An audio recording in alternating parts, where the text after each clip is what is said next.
নজর রাখবো অন্যান্য খবরে। মেদিনীপুরের আমতলা সদরঘাটে ব্যবসায়ীর বাড়িতে আয়কর দফতরের হানা। সকাল থেকেই ব্যবসায়ীর বাড়িতে তল্লাশি চলছে।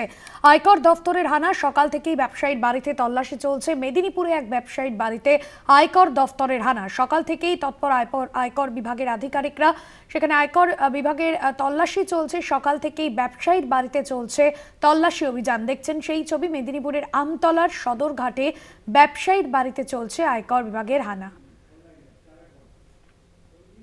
সঞ্জীব দাস আমাদের প্রতিনিধি রয়েছেন ফোন লাইনে। সঞ্জীব, ঠিক কোন অভিযোগের পরিপ্রেক্ষিতে, ঠিক কি কারণে আয়কর দফতরের হানা, কি জানা যাচ্ছে?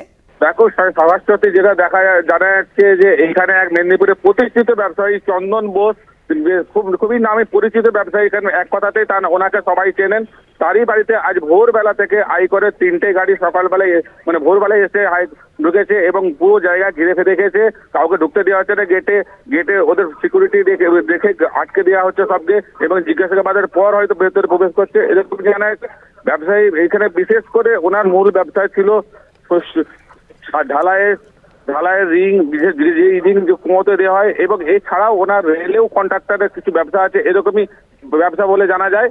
তো এইখানে এই মুহূর্তে হানা দিয়েছে আয়কর দপ্তরে, কিন্তু আমাদের সাথে কোনোভাবে যোগাযোগ করতে দিচ্ছে না এবং কথা বলতেও দিচ্ছে না, আমাদেরকেও ভেতরে ঢুকতে দিচ্ছে না। শাশ্বতী, এখনো পর্যন্ত তল্লাশি চলছে আয়কর বিভাগের, কি জানা যাচ্ছে? ব্যবসায়ী কি বাড়িতেই রয়েছে? এখনো পর্যন্ত তল্লাশি চলছে এবং সেটা গেটের বাড়ির ভেতরেই হচ্ছে। বাড়ি এবং দোকান সেটা একসাথেই আছে, সেখানে চলছে। এখনো পর্যন্ত তল্লাশি চলছে, ভোরবেলা থেকে শুরু হয়েছে, এখনো পর্যন্ত চলছে। ঠিক কোন সূত্র ধরে ওই ব্যবসায়ীর বাড়িতে তল্লাশি অভিযান চলছে সঞ্জীব? আসলে এটা এখনো তদন্ত চলছে, তদন্তের পরেই জানা যাবে, কিন্তু কেউ মুখ খুলছে না।